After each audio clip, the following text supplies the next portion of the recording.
What's up, everybody? I want to introduce you to the SmartStart Interlock system. This is the Hawaii edition. It's different in the differing states, but this is the basic SmartStart interlock device, breathalyzer if you want to call it, for a person that has to drive with one. And this video is to try to introduce to you some of the things about it, and then I'm gonna get on my soapbox and tell you how I feel. But yeah, this is basically it over here. It looks like it's about as big as an old school cell phone. Comes with a removable mouthpiece. There's like a keypad. There's like a display over here, sort of like a calculator, or again like an old school cell phone. This display displays messages. It also displays the date of when your next appointment is. I haven't used it much to force it, because you can determine, like, it'll tell you when your next appointment is, or it tells you how many violations you have by pressing certain key combinations, but I haven't used that as much. But this is the basic, this is the main brain of the entire thing. As you can see, it's connected to the steering column over here. If we can move the camera, it's connected to the steering column right below over here.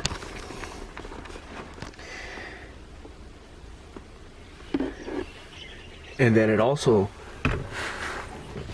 in the fuse box I have right over here, this main wire, this right here would plug in to the base of the interlock device. So shout out to the guys over at Cartoons in Kailua. Whenever I need to make an appointment, they take me in and they pull this part out, and they actually take this unit and they plug it into like their computer, and it downloads all the information.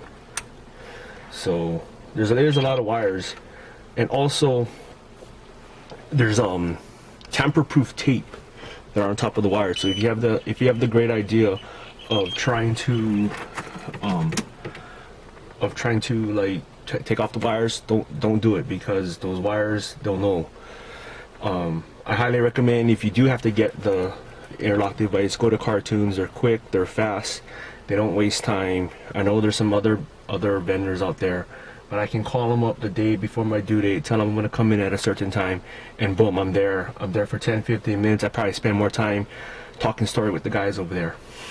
Another thing I want to point out is this camera. It's a little pinhole camera right there. Now this camera, whenever you blow into this, that camera activates, and that camera has a pretty wide range. It can cover pretty much from the passenger seat all the way to the driver's seat. So if you think that, oh, I'm gonna have someone else blow into the device for me, that's not gonna work, because that camera is gonna catch the image of whomever is sitting over here.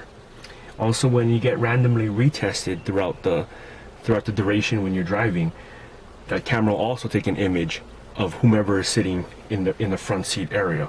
So it's pretty much foolproof. If you're thinking about trying to get around it, it's not worth it. And believe me, just the camera alone, at first, I thought it was such a big thing, but after a while you kind of just ignore it. It's there to help you out. But yeah, just be aware that that camera is there for you to take pictures. Okay, so when I get into my car, typically this is off, and I have it over here in a little holster. Alright, I turn the key. There's a message over here that says wait. It'll beep, and now it says blow. Now when you blow, you have to say a whoo type of sound. Okay, if you do something else, you're gonna get an error message. Now, for the sake of this demonstration, I'm not gonna go and do all the hums and breathing wrong, because after X amount of violations, or after X amount of error messages, it gets noted on my record when the information gets downloaded. So I'm just gonna hum or whoo as normal, and I'll show you how it works. So I'm prompted to blow.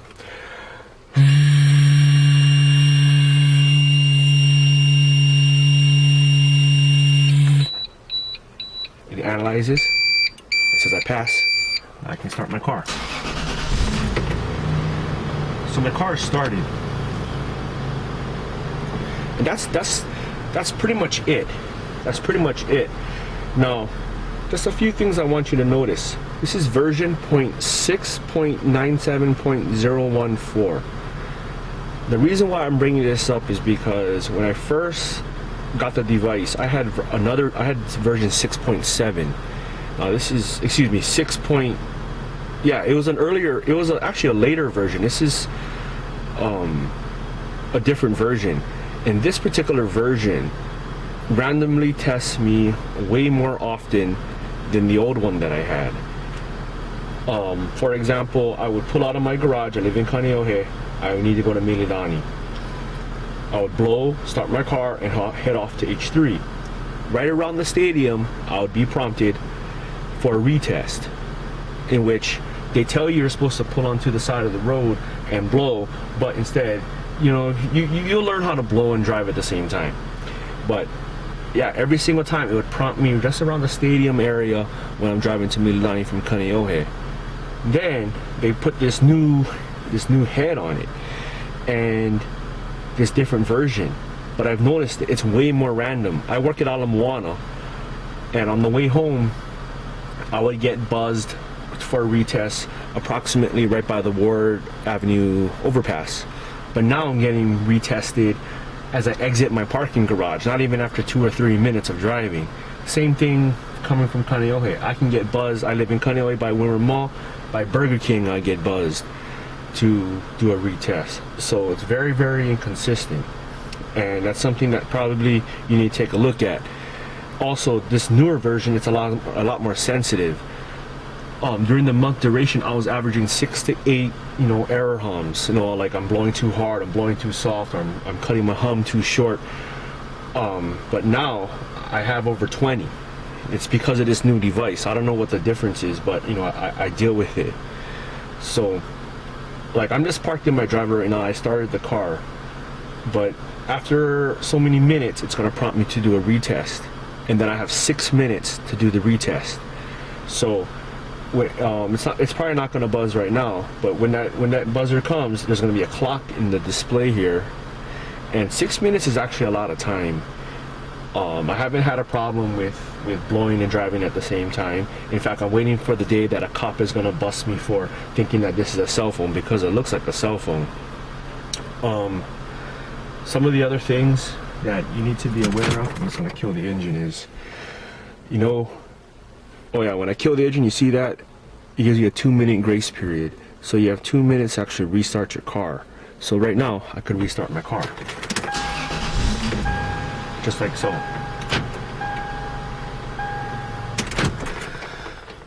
But again, the 2-minute clock goes back on as well. Some things that you should know is that if you need to take your car to the shop, I've had to do that twice already. It is an inconvenience for them, because they would have to call up the SmartStart company and get a code so they're able to drive your car.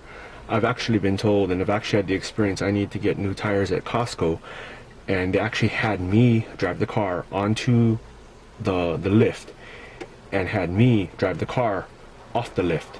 So it's just something that it's another headache that you have to worry about.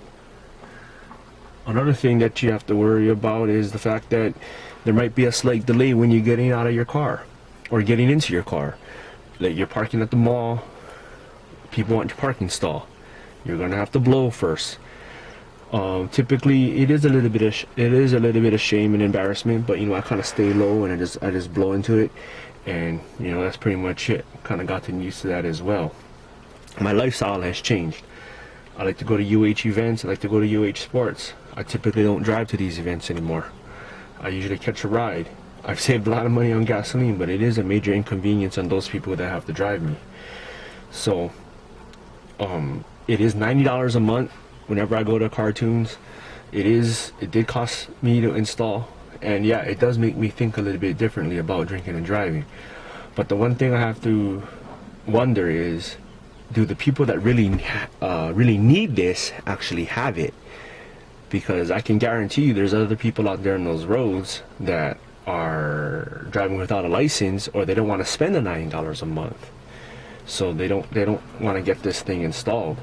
It's like the people that want to follow the law, the people that want to do, you know, face the consequences and understand what they did was wrong. They're the ones that don't get it. I mean, those are the ones who have it, the people that want to follow the law. Then you have those people who don't give a rip. And unfortunately, you know, this is deterring people from drinking and driving, but is it really helping those people, that the general public, from those drivers who will drive without a license anyway, who will drive without this device anyway? Probably not. I'm curious to see. But yeah, you know, lesson learned. I didn't hurt anybody, I didn't hurt myself or any property, and this is the consequence that I have to use till August the 27th. It is something that I see is a part of my life every single day. Another thing is, like, no one can borrow my truck anymore because they would have to blow into this. So yeah, no one ever borrows my car anymore. I don't have to drive to many places, and I'm not responsible for driving when I go out. So it has actually helped me in a way to think that, you know, the decisions that I make could hurt others. So I do need to rely on a lot of people, but still, it does help me out to make better and wiser choices. And I hope that, you know, by having this, once I get this thing off, oh yeah, I'm not going to make the same mistakes. So to close out this video, I'm just gonna, like, you know, I pulled my car into the garage a couple of feet. I need to move it back, so that's going to require me to start my car, turn the key. It says wait. It's going to prompt me to blow.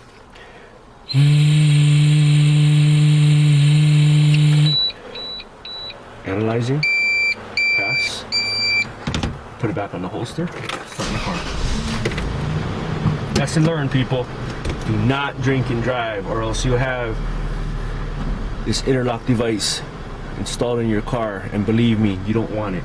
It's an extra expense that you do not need. Alright, hope you guys learned something from this video. This is the Interlock device here in Honolulu, Hawaii. Until next time.